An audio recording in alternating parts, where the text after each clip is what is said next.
Graduate seminars in spirituality, theology and health for this academic year. Harry will be sending out the programme for the 2015-16 academic year sometime over the summer, and we've already begun to recruit some interesting speakers for next term. So look out for that in your email box. If you aren't already on our mailing list, then please let me know so that we can add your name to the email list, and you'll find out all about those seminars ready for the next academic year. Meanwhile, it's a great pleasure to welcome our speaker this evening for this last seminar. Nikos is one of our own PhD students. He's been working on this for a couple of years now, and is in the midst of doing some interesting empirical work in the Greek islands. It sounds highly romantic to those of us from the western fringe of Europe, and doubtless it's much less romantic when you get down to the realities of doing the work. But anyway, it's a fascinating, culturally situated study of the way in which spiritual, psychological and physical factors come together in our understanding of the human predicament. So we're really grateful to Nikos for introducing us to his work in this area this evening, and as usual we hope there'll be plenty of time for discussion and questions before we finish. So Nikos, over to you. Thank you. I suppose the topic that I will discuss today is about the psychological effect of the evil eye in the individual's mental health. So how we'll navigate the presentation today is I will start with giving you a globally common definition of the evil eye, and then we'll move on the origins of evil eye and from where it comes from. I will mostly focus on the Greek Orthodox beliefs in the evil eye, which is my area of interest. I will try to give you some global views of the evil eye as well. And then we're going to move on the scientific and the mental health facts about evil eye and how evil eye affects individuals' mental health, how people protect from evil eye, and then I will conclude with my study, what is my study about. So, starting the presentation, what is commonly accepted that evil eye is related to envy and pride. So some people, they cast evil eye based on the jealousy and envy towards others, and evil eye can cause all sorts of maladies to people, from mental health to physical disorders. It's interesting that what has been observed is that many individuals, consciously or unconsciously, wear amulets or charms to protect themselves, even though they don't know about that.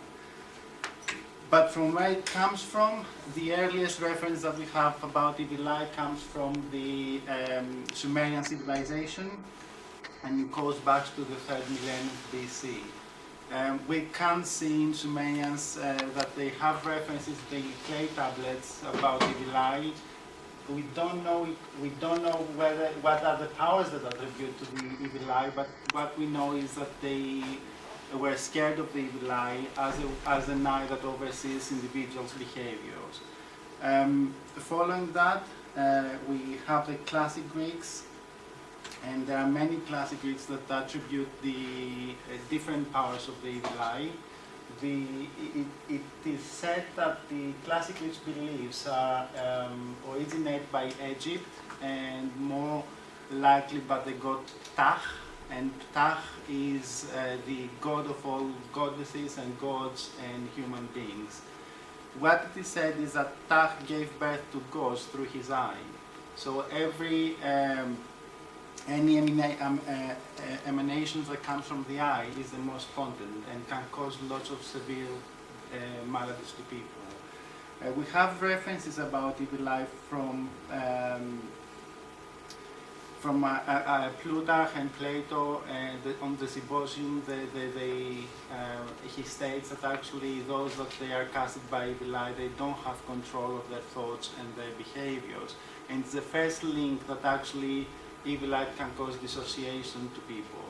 Then we have some reference from Heliodorus, which states that actually evil eye can cause madness to people, and they have no control of their thoughts.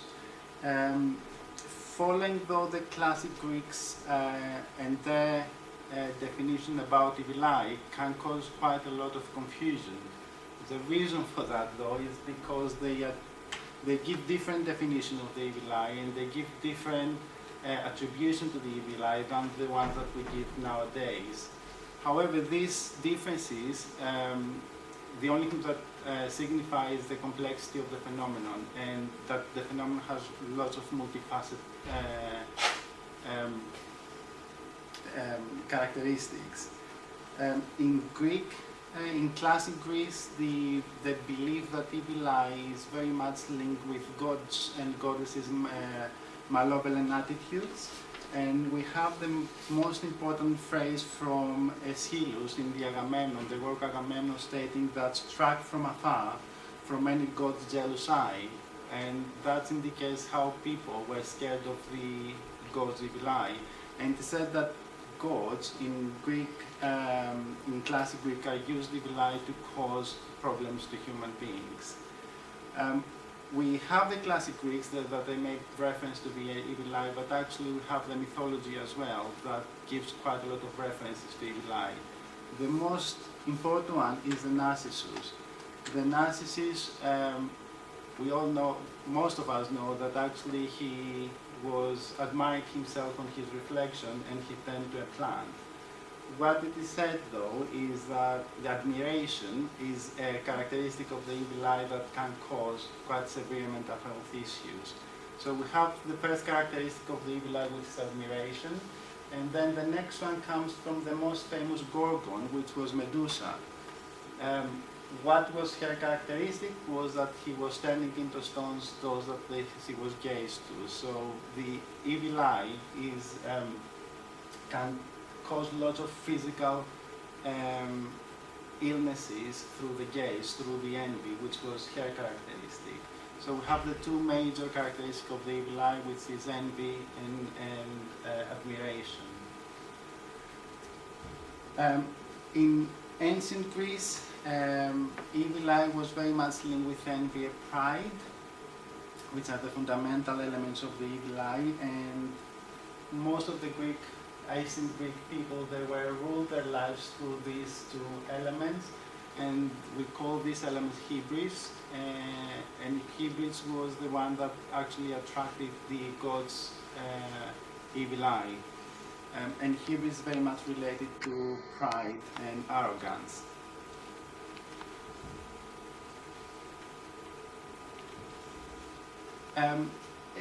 Classic Greeks also introduce us to the idea of the dualism. They do believe that we exist in a constant battle between good and bad, and that battle cannot be seen as something different than the battle between extinction and survival. How that relates to the evil eye, it comes from the Plato theory of dualism of mind, when he introduces to the idea that we're living in two polarized, often battle forces, the cold and hot, the wet and dry, evil and God. The theory of the dualisms of the mind introduced humanity to the idea that Earth is in limited sources. Therefore, if human beings lose control of their impulses, then they are in risk to exhaust all the earthly goods. And because of that, people starting giving, being more gratitude and less envious of others. And based on that theory, the Greek Orthodox Church has been influenced, and when they proclaimed the teaching that those that they have to, they need to give one, they were very much focused on the Platonic theory of the dualism of mind. And they starting to believe that if you give, then it is less likely that you can attract evil eye. As I said, my thesis is very much based on the Greek Orthodoxy, so I might pay more attention on that area. Apologies for that. And the Greek Orthodox belief, they state that actually human beings are predetermined to be good and bad at the same time, and it's their free will to choose whether they're gonna be bad or whether they're gonna be good. And it is said that actually evil eye is very much linked with satanic influences, and when they choose the satanic influences, then they might use envy as a way to work towards the bad aspects. The Greek Orthodox Church acknowledges and accepts the evil eye and says that it's strongly linked with demonic influences. It is believed that the individual's eyes passes to someone's spirit, and the evil spirits finds their way through the eyes, someone's eyes, and they cause harm, physical or spiritual harm, to those that they are casted by evil eye. According now to the Greek folklore, evil eye can take two forms. The first form is what we call vaskania, and it is very much based on envy of things that we don't possess. More likely envy of youth, age, or beauty. The Greek Orthodox Church has quite a lot of prayers that they read to protect someone from vaskania, and it seems that it's the most severe one between the two forms. It can, in severe form, vaskania can cause death, and there are quite a lot of cases in Greece that actually support that idea. The second form that evil eye can take is glossophagia, which is what we commonly say gossips, negative gossips, and that's another form of the evil eye. The gossips aspect of the evil eye can cause up to moderate psychosomatic symptoms, nothing more than that. Initially, though, the Greek Orthodox Church didn't accept the evil eye because it went against its main belief of divinity. However, the silent praise indicates that actually, even though they declare that they don't believe, actually they did believe unconsciously. And the silent praise are the praise that the priests are reading during the divine liturgy, if I'm correct. However, human beings are not only exposed to evil eye and the bad influence of the evil eye. There are lots of ways to protect themselves from the evil eye, and I will focus on the most important ones. Spitting is one of the ways that people tend to protect themselves from the evil eye.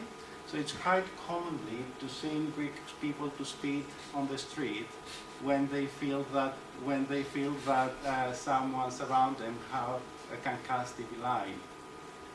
Such belief, though, it is supported by Albanian people as well. The Albanian tradition observed the nature, and they found out that when cows were casted by evil eye, they were producing blooded milk. And because of that, the cows, in order to protect their babies, they were licking on them or they were spitting on them. And they followed that, and they found out, the Albanians, that when they spit their babies, they will not be able to be casted with evil eye. The same one was observed in Mesopotamia, when parents, in order to protect their children, they were spitting on them, and therefore they were protecting them from evil eye. At the same time, they were whispering a prayer, and I cannot pronounce it in their language, so I will say the translation of it, which is "let it not be cause of casting of the evil eye." And they were saying that while they were spitting on the babies.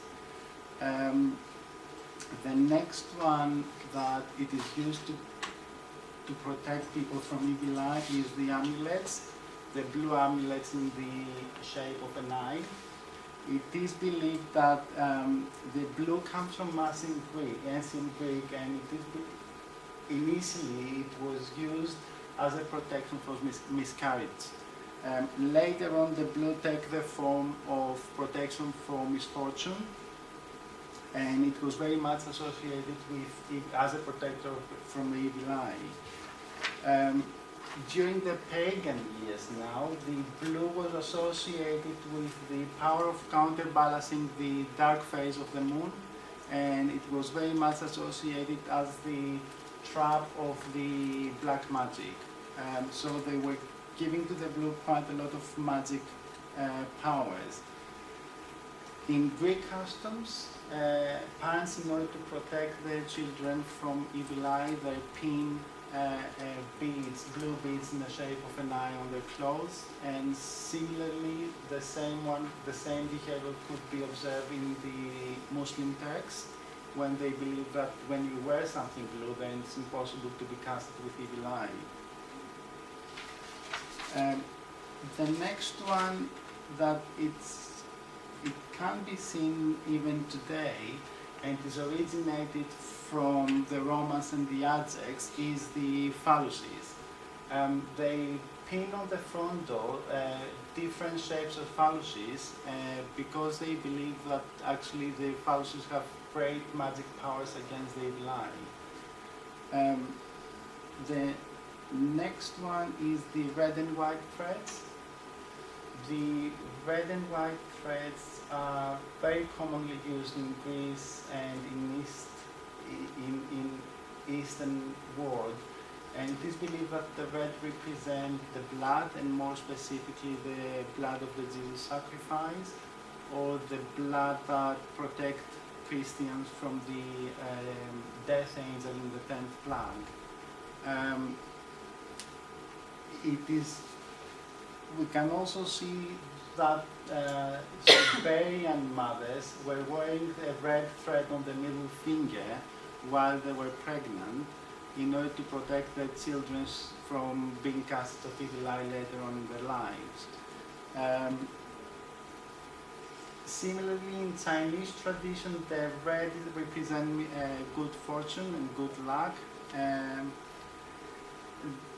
In Central Europe, and more specifically in Poland, in the village of Bukovina, midwives were pinned on the front door of the house that the baby would live, red tassels, and they were believed that actually the red tassel can shield the house from many negative influences, from any negative envy, glance, or evil eye. In Macedonia now, the same was supported, and in many villages it can be seen that red and white threads were surrounded by in a silver knife and stabbed in the front of the door. The reason for that, the combination between silver and the red and white, seems to be a protection against evil eye, but also against any evil spirit. So when the house had that in the front door, it was like a shield of any negative and evil spirit. What is commonly accepted in Greece is when mothers or parents were calling names of the children, it is more likely to hear in Greece or in Mesopotamia, mothers calling their children ugly or bad as a way to protect them from evil eye.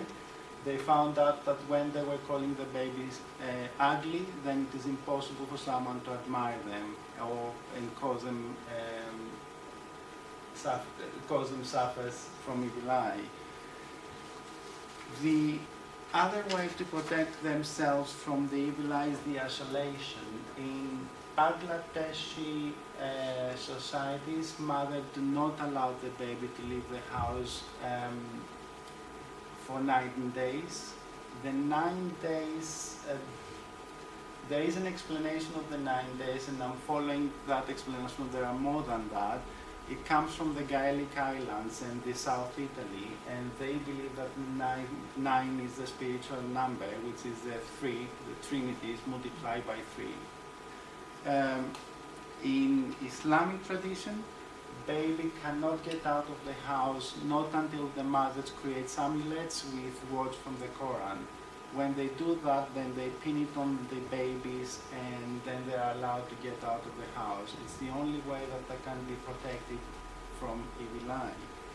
Similarly, in India, they have what we call kojul, which is the black dot on the front on the forehead of the babies, which is the ultimate protection from evil eye.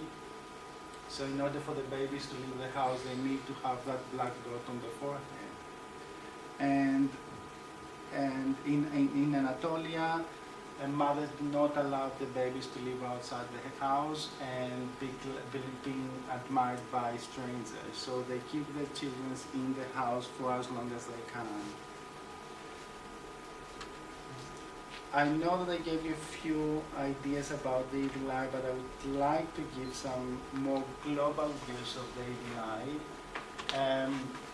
And from that we will be able to see the similarities and the differences. In tribal and African traditions, evil eye is very much associated with envy. There are lots of different names that someone can associate evil eye with. Some of them is Buddha or Ayum, and they're coming all from the African traditions. In African tradition, they are very much focused on the elements of the evil eye, and they believe that evil eye can take two forms, similar to the Greek tradition. The one is the Ansiya, and the other one is Jinniya. The Ansiya is linked with the human beings, and the Jinniya links with the spiritual world, the genes. The next one comes from Maya tradition.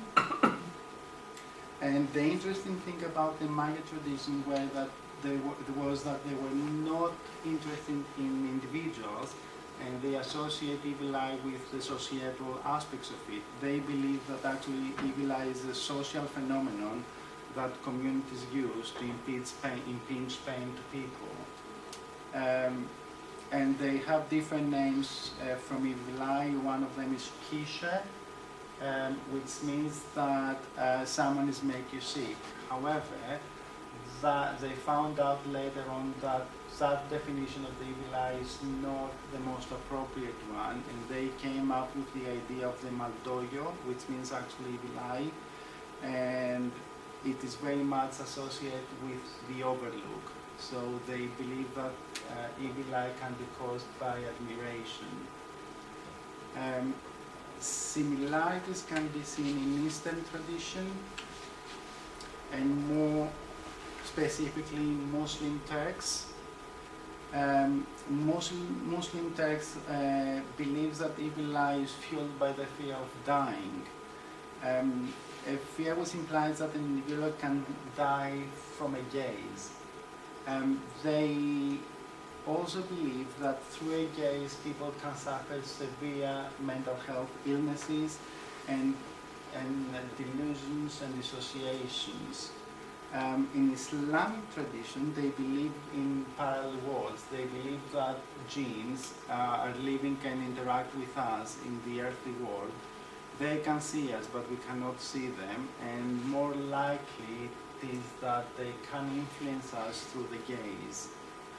And they believe that actually evil eye drives people, drives people's energy and absorb their spirits. In Israeli tradition now, which is they follow similar views as Mayas, and they believe that evil eye is a societal belief that can cause severe effects on individuals' mental health. The difference between Israelis and Greek is that the Israelis are not interested in the cognitive manifestations of the evil eye, but they are more interested in how to protect themselves from the evil eye. So they're very much focused on protective rituals and ways that someone can follow in order to be shielded by the effect of the evil eye. Similar beliefs with the Turks and the Mayas are coming from the Gaelic Islands, but the Gaelic Islands are one of the traditions that link evil eye with religion, and believe actually that evil eye is an overlook of the Jesus properties, and what they mean about Jesus properties are human beings. Bedouins associate evil eye with misfortune. They believe that evil eye can cause severe mental health illness to individuals, but also can cause any environmental calamities. They classify evil eye in 3 different categories based on their elements, and they believe that evil eye can be conscious, unconscious, or hereditary. The conscious one means that actually people knows that they can cause pain through the evil eye, and very consciously admires people to cause pain to them. The unconscious one is when people admire someone without knowing cast evil eye to someone, and the most dangerous one, according to Bedins, is the hereditary one, which is very much linked with black magic. So they believe that people use black magic as a way to cast evil eye to someone, and it's the only form that can cause death. In India, which is quite an interesting tradition in regards to evil eye, they believe that people are born and with the power to cast evil eye, and there is a specific characteristic that makes them born with that power, and that is that if during pregnancy, if the mother's needs are not met, then the baby that they will deliver have the power to cast evil eye.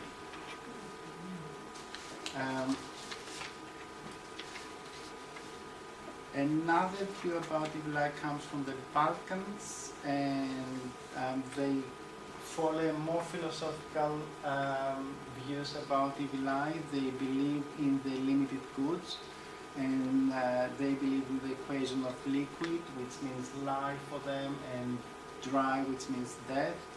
And they say that evil eye can dry life out through envious glands. So it can cause from mild headaches to severe dissociations and delusions. In Romanian tradition, they believe that evil eye is very much associated with praise and admiration. I'm going to give it. We're going to have time at the end for questions, so I'm not going to stop here for questions, because I would like to move to the more psychiatric bit in terms of the symptomatology of the evil eye. And I will give you a more globalized view of the symptomatology of the evil eye, starting from the Islamic traditions.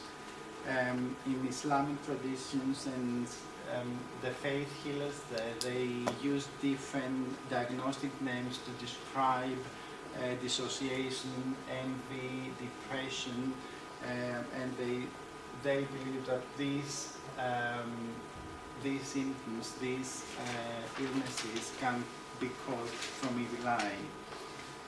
In Anatolia tradition, they believe that evil eye is a product throughout time.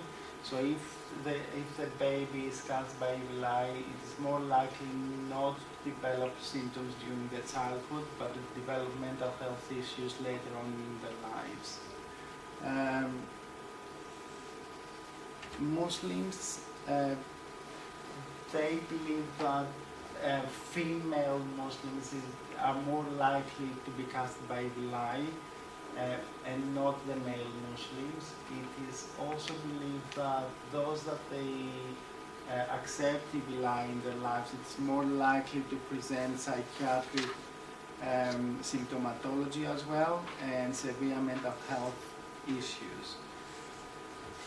In Balkans and South Italy, they identified 21 symptoms that are linked with evil eye. Some of them is mastitis, infections, nosebleed, dermatitis, hepatitis, and abnormal pain. In Albanian tradition, evil eye can cause sudden damage to properties and can also cause spiritual harm to individuals, which can take them form of anxiety, depression, and in an extreme form, delusions. In Romania, they linked evil eye with digestive problems and severe depression as well, and they believe that evil eye can cause possession, spiritual possession as well. In southern Italy, which is very much close to Corfu, which is the area that I'm doing my field work, they believe that evil eye can cause headaches, depression, tiredness, and body ache. The interesting one comes from the Bedouins traditions, and the Bedouins link evil eye symptomatology only with sex. And they believe that when someone is cast by evil eye, then the sex drive is reduced. They don't have the need to make sex, and evil eye can cause all sorts of problems during pregnancy. There are fertility issues related with evil eye and different other illnesses regarding sex. In Asia and India, they believe that evil eye in the severe form can cause dissociation between body and mind. And individuals that have been affected by evil eye find themselves lost and confused as if they cannot recognize themselves. According to the Greek Orthodox tradition, there are different symptoms linked to the evil eye. Some of them are loss of appetite, which can link to different eating disorders, dizziness, the want to vomit, headaches, eye aches to the point that actually they lose their sight and they cannot see. The most common somatic symptoms, according to the Greek tradition, are headaches, organ pains in the local area of the stomach, eye aches, joint ache, and tiredness. It is less commonly to see somatic symptoms such as vomiting, anorexia, tremor in the Greek tradition. The psychological symptoms that are linked to evil eye have been reported as anxiety, depression, anger, dissociation, hyperactivity, and phobia.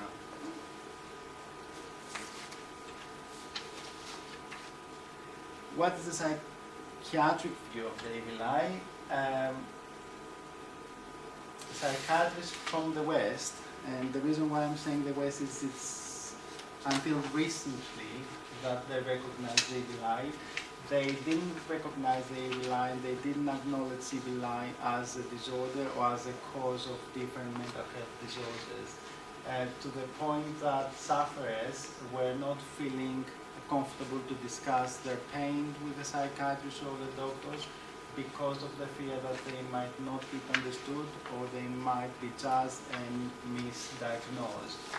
There are lots of cases from the West that people who were suffering from evil eye were treated wrongly, and they ended up in mental health institutions without any reason. The American Psychiatric Association, it was only recently that recognized evil eye as a cause of mental health issues, under the umbrella of the socio-cultural sensations and somatization interpersonal conflicts, and they added the evil eye in the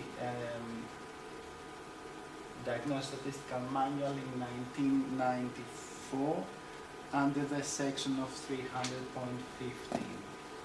300.15. The World Health Organization, again, up until recently, they didn't recognize evil eye as a significant factor that can affect individuals' mental health, and it was only up until 1992 that they added it to their sections under the section F44.3. So both of them now recognize evil eye and its effect to individuals' mental health as quite an important aspect. Just to give you some statistics, from 0 to 21, it is more likely to experience more than 12 symptoms in regards to the evil eye. between the age 30 and 50, it is more likely to experience less than 12 symptoms in regards to the evil eye, and above the age of 50, it is less than 12 symptoms that people that they believe in evil eye can experience. In regards to education, those that they have no education at all, it's more likely to experience more than 12 symptoms when they believe in evil eye.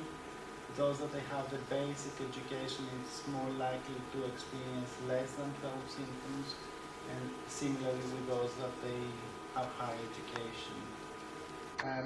Those that they live in urban societies, it is more likely to experience less than 12 symptoms when it comes to evil eye, in contradiction to those that they live in villages, which is more likely to experience more than 12 symptoms in regards to evil eye.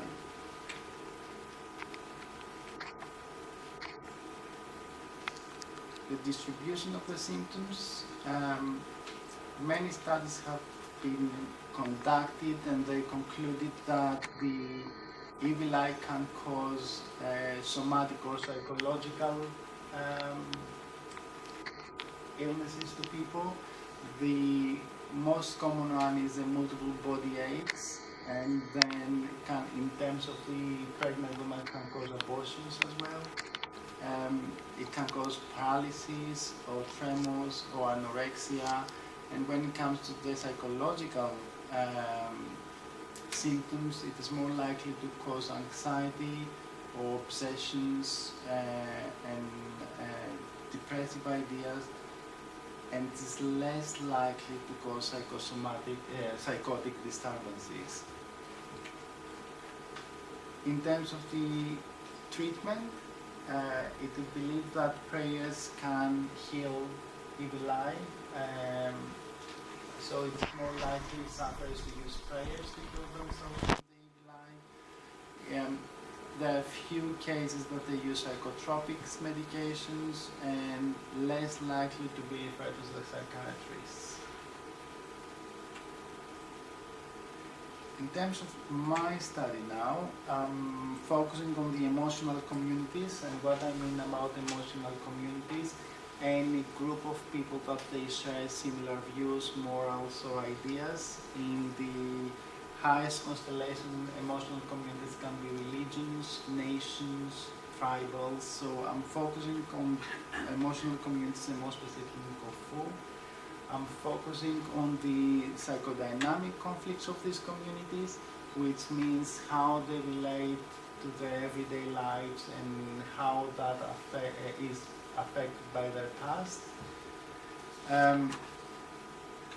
As I said, the area that I'm focusing on is Kofu, which is the northwestern island of Kofu.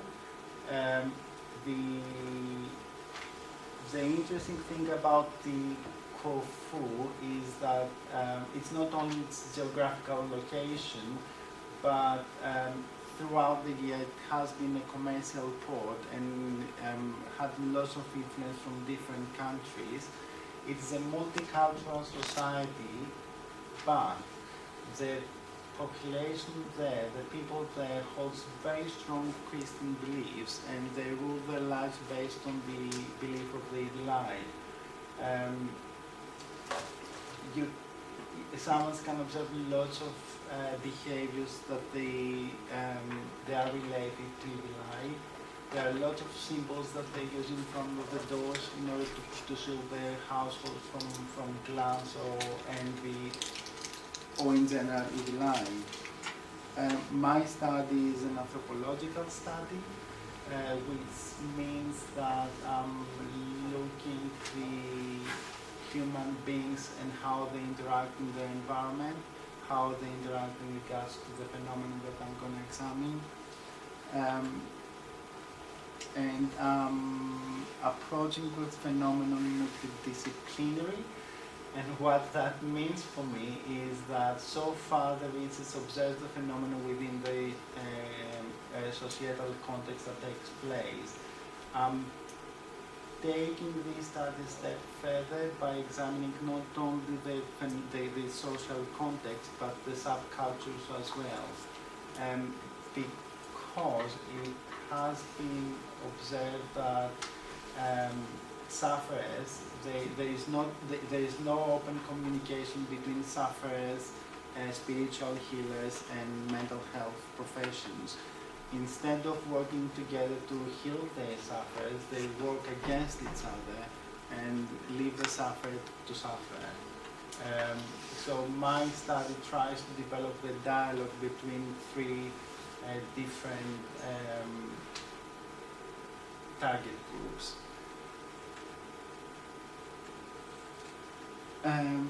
My informants are lay people, priests, and mental health professions, and the reason why I chose these three groups is because the lay people are those that they suffer from evil eye, are those that they govern their lives based on the belief of the evil eye. The priests is a group that can heal evil eye through prayers and through the religious aspect of evil eye. And the mental health profession is the mental health professions that they have. There is no dialogue between these three. So I'm trying to explore how each group experience the evil eye and how they react to that, what are the healing processes in regards to these three, and how all of them can work together in order to develop a more holistic treatment for the sufferers. The design, how I'm going to collect my data, is by observing the field. From semi-structured interviews and from focus groups, and by keeping a journal. I chose to use interviews to lay people and mental health professions, but I cannot use interviews to priests.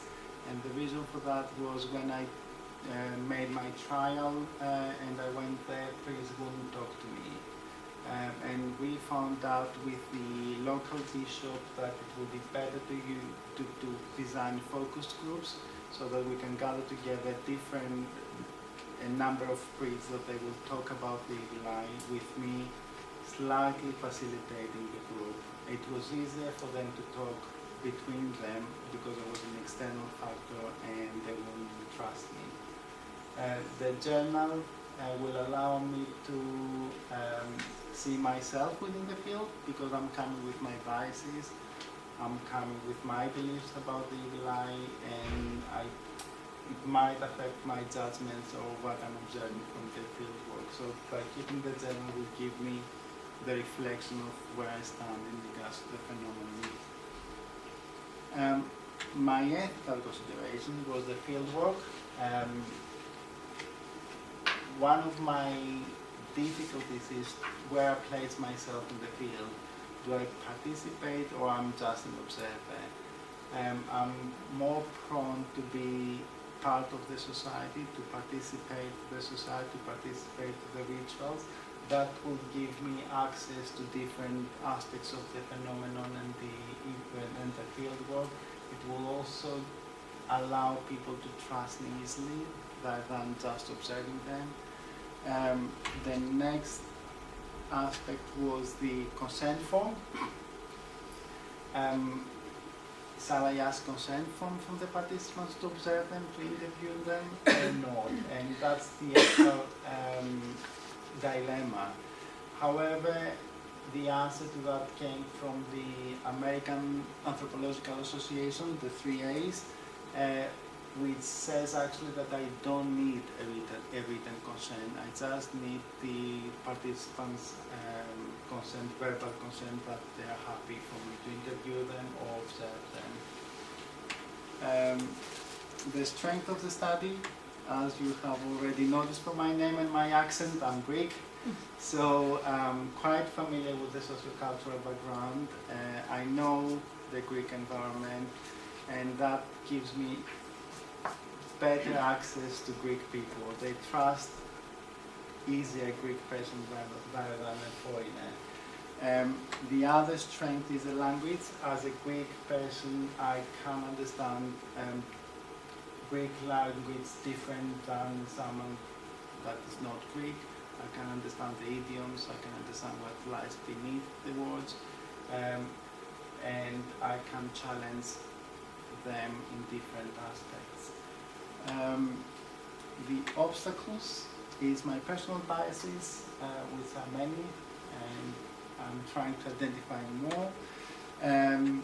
It is a taboo talking about satanic powers in Greek. They believe that if they talk about evil eye, then they will be casted with evil eye. So they are quite reluctant to talk about it, and that's the other obstacle, the resistance that I will face when I will be in the field, and how long it will take for the trust to be built for them to start talking about evil eye. And with that, I suppose my presentation is finished, and I suppose it will be time for questions. Yes, Yeah. certainly. Thank you. Well, there's plenty to think about there, isn't there? So, let me open the floor. Has anyone got any questions for me?